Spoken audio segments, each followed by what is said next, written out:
Don't let perfection become the enemy of good enough.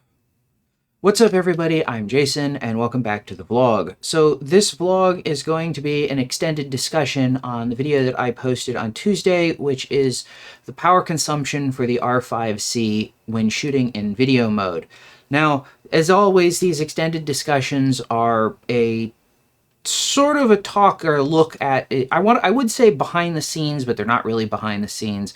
They're a step through some of the things that I learned and some of the things that I thought were interesting that in the course of doing the video, but not necessarily interesting enough to talk about in the video itself to keep it tighter, more concise, etc. So to start with, I want to talk a little bit about why I focused so much on power, because I really didn't want to talk about battery life in minutes. I focus primarily on power, and basically it comes down to this. Power consumption in watts is something that can be translated to any way you power the camera. So if you power the camera using a Anton Bauer battery or a V-mount battery or a USB-C power delivery battery pack or whatever, then you can use watts to figure out how much runtime you have. So you can say, if the camera's drawing 15 watts and I have a 45 watt-hour battery, I will have 3 hours of record time. If you're talking about like just minutes of recording on a battery, then you're talking about which battery?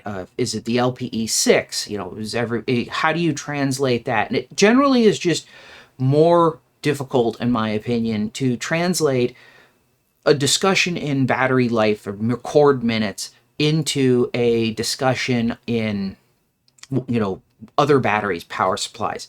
And the short of it with the R5C is with the power consumption that it has, because of its high quality video focus, that the reality is most people aren't going to be powering it probably eventually or sooner or later from an LPE6 NH battery. You can do it, but it's a more of a pinch haphazard, or I don't want to say haphazard, it's more of a I'm doing this because I have no other choice type option than plugging it into a cinema, big 45 or 90 watt hour cinema style battery pack. And of course, this applies to sort of anything. If you know your power consumption in watts and you know the capacity of the battery in watt hours, you can divide the watt hours by watts and it will tell you how many hours you have for record time. So, it applies basically, it's not just the R5C or cinema batteries. Any case where you know watt hours and watts, you can figure this out. So, this is, as I opened this video, I talked about, with the line that don't let perfection become the enemy of good enough. This is an instance where I very much could allow perfection to become the enemy of good enough. The simple reality is, and I think this is good advice just in general, is I don't want to be wrong in these videos. I have pulled and re-recorded a video because it turned out that I was wrong. This was the USB power delivery video for the R5C. The manual wasn't clear. I didn't understand everything as well as I should have maybe, or thought I did. But again, when the manual's not being completely clear about things, it's kind of difficult to, understand necessarily what's going on. And so I pulled that and re-recorded it because the actual power consumption, and this is sort of a generic, or not as generic, ongoing frustration as cameras are now being powerable or can now be powered with USB power delivery. Not the camera manufacturers are not fully specifying what the input voltage and power requirements are. That's the problem I ran into with the R5 video. Now, that video is correct. Anyway, my point is that I don't go into these videos trying to be incorrect. I try to do as much research and testing as I can in video before I produce it. But if I keep waiting until the last possible, one more test, one more, verification, one more thing, I'd never have a video to publish because there'd never be an end to it. So fortunately, in the case of the R5C video, it's not that I was wrong, it was that I was more conservative than potentially needed to be. And so the first thing I want to talk about is in the video, I made a comment about maybe not having 100% confidence in the accuracy of testing the camera using the protocol I did, which was to measure the power consumption through the USB Type-C port. Now, I found in verification tests that I did that the USB-C port seems to be pretty, the power consumption there seems to be pretty much in line with the numbers that Canon came up with. Now, why is that the case, and why am I now convinced that this is even more accurate than I thought in the first place? And the answer to that comes down to the simple fact that on the R5C, when you're in video mode, you can actually open the and the camera is powered by the USB-C port. You can actually open the battery door and remove the battery from the camera, and the camera will continue shooting while you're basically with the battery door open and nothing in it. And if that's the case, then it's very clear that when the camera is actually being powered from the USB-C port, it has to be getting all of the power it needs. It cannot be sharing some power from the battery. So my assumption going into this, and I'm going to make the wild guess that this is probably true for the R5 as much as it is for the R5C, but my assumption is that when you were powering the camera from USB power delivery, the battery was still there as a peaking source. So if the camera needed more power sort of instantaneously than the USB power delivery could supply, the battery could peak, could cover that peak in the load. Well, with the R5C, you can pull the battery and the camera just keeps going. And that means that the USB power delivery is fully powering the camera. Again, at least the R5C in video mode is fully powering the camera when the battery, or when it's running off of USB PD. So the power tests that I conducted, even though I had the battery in the camera, should be theoretically covering the entire power load that the camera is using. So if the test said 14 watts or 14.5 watts, then the power load of the camera was actually 14 or 14.5 watts, and the battery wasn't being used as a contributing factor to that. This is something that I discovered basically after completing the video, editing it, and uploading it. And I don't remember what I was doing, but I opened the battery door and the camera just kept rolling. And I pulled the battery and the camera just kept rolling. And obviously, if you're used to the Canon, like the R5, if you open the battery door or the card door, then the battery, the camera shuts itself off. There is no continued operation. And so I was assuming that was the same thing going on with the R5C, but that's actually not the case. So that was the interesting thing, I think, that I learned out of this whole thing. Now, the second part of this discussion is I kind of want to talk a little bit about my test protocol. So my test protocol, in retrospect, wasn't as good as it could have been. And what I was basically doing is I was using my USB multimeter to measure the power consumption in watt hours. I would run the camera for 5 minutes. 5 times 12 gives you, or 5 is 1/12 of an hour. So if you multiply watt hours the camera recorded by 12, you get the power consumed in watts. So my concern when as I said, when I was talking in the video, is that the accuracy of the test would be limited or impaired by the camera not completely drawing all of its power from the USB power delivery port. Well, in practice, what ends up happening, or what ended up happening for me, is that the power or the accuracy of the test was most likely most impaired by the way I timed things. So the power multimeter, USB multimeter that I have does not constantly or continuously update the power that the camera draws. It updates every 5 or 6 seconds. And what I was doing is I would run a timer, I would look at the thing, when it hit 5 minutes, I would take whatever the number was on the camera, and then I would do the math and convert watt hours to watts for the camera. Of course, because the multimeter isn't updating every second for power draw, it's updating every 5 or 6 seconds. I could have I could be as much as 6 seconds off in terms of when the thing last updated, so the number that I used. And in doing some math over a 5-minute record session or test session, depending on a number of factors, the error of just looking at 6 seconds of difference in time could account for about 3 or 4% error in the terms of power consumption. So in one of the tests, I found that my camera in my test, I found that the camera burned 14 watts, and Canon published that the camera burned 14.5 watts, and 3 or 4% is enough to get my number and Canon's number essentially to match.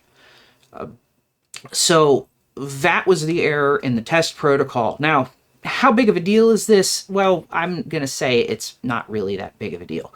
You shouldn't be sizing a battery, if you're looking at a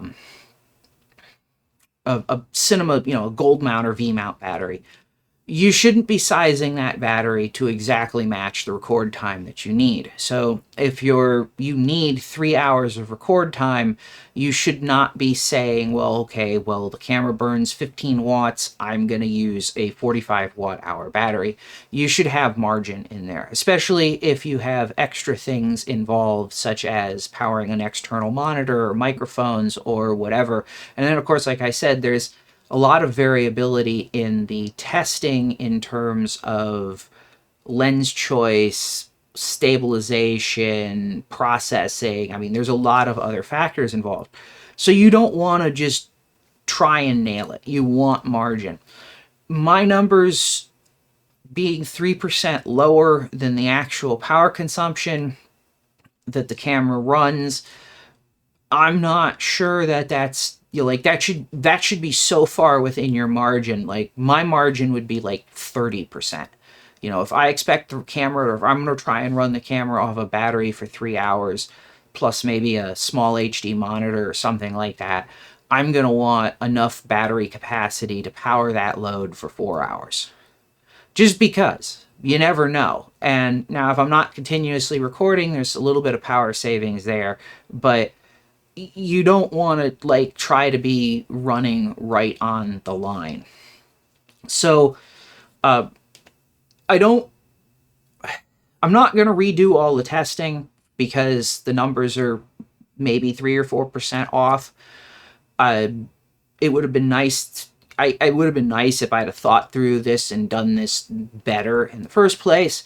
But I think the numbers are close enough to the actual performance that it's not that big of a deal. It certainly doesn't change the conclusions that I made in the video about the power consumption relative to, the competition.